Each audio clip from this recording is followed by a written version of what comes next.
Good morning. I just wanted to show you what's growing in zone 8A. It's October right now. I'm in El Paso, Texas. But before I show you pictures of what it looks like now, I wanted to show you before and after pictures of when I started. If you're just starting your gardening journey, just remember to have some patience and eventually you'll get the garden of your dreams. I'm still working on mine. So back to what I have in my garden now. I have these vincas. I planted them in July from little starters, and these two didn't take too well, but that's okay. Behind it I have my pin cushions, and I have my canna back here all alone. The pin cushions I got for also on clearance. They were like 75 cents and they're thriving. These are my marigolds that are around my apple tree. Those self-seed every year, so the seeds just fall on the ground and they grow on their own. Back here I have my Shasta daisy, which I also got on clearance for $1, and she's starting to blossom. And my salvias, my pink salvia and my purple salvia. This is my blue mist. I need to cut all those dead parts. I usually cut them, but I haven't lately. This is my gomphrena. I have a video on that as well. I planted the seeds and they grew so nicely. The colors are so vibrant and pretty. This is my black-eyed Susan. I got her on clearance and she's doing okay. Up in the front are all my chrysanthemums. I planted these last year and they came back nicely in summer. They were blossoming in summer and they're blossoming again. And back here I have my autumn joy.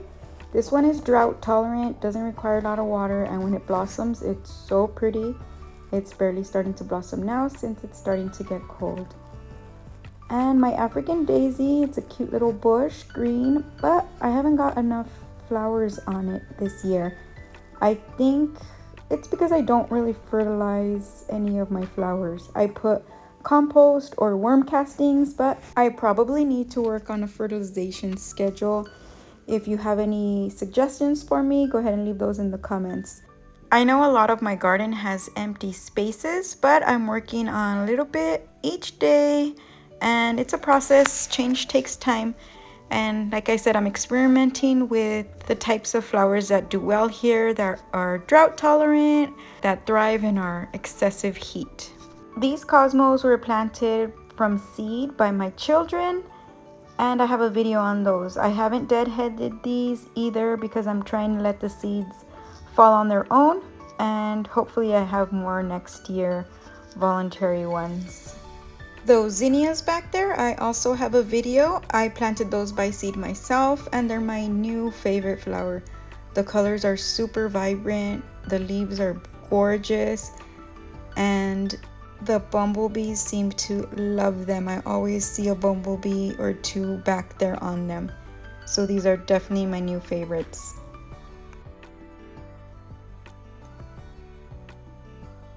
This weed back here, I don't know what it's called. I got it from my mom's house because she has them. It's evergreen. I love it, but I haven't been able to find out what exactly type of plant it is. You could cut it down to the bottom and it'll come back fuller, and I don't know. Somebody tell me what this is because I like it. This is my plumbago.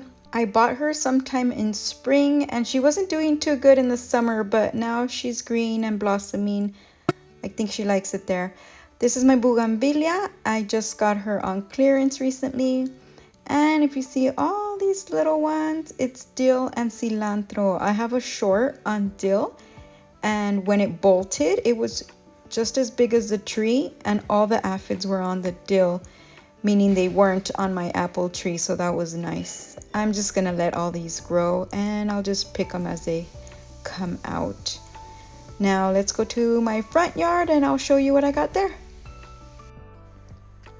Okay, so here in my front yard, I have my petunias and my actinias. At the beginning of spring, I posted a video on how I potted these. These actinias I got from my mom's house.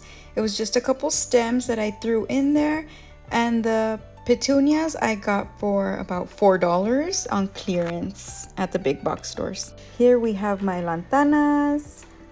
This one's so pretty and vibrant. My purple lantanas, kind of lilac colored. The pink bandana lantana. red lantana. And these do really well here in El Paso, so I recommend these. They're drought tolerant, they love the scorching sun, and they're okay. But some of them didn't quite make it. This little one I bought on clearance, and she's kind of struggling, but I have hope. She'll come back.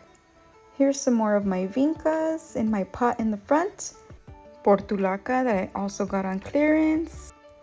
And if you're interested in the details section, I'll go ahead and link all the video shorts and videos that I've posted so far on how to grow these, how to put them as seeds, etc. And I'll leave you with the beautiful bugs and insects and beneficial animals that come into my garden.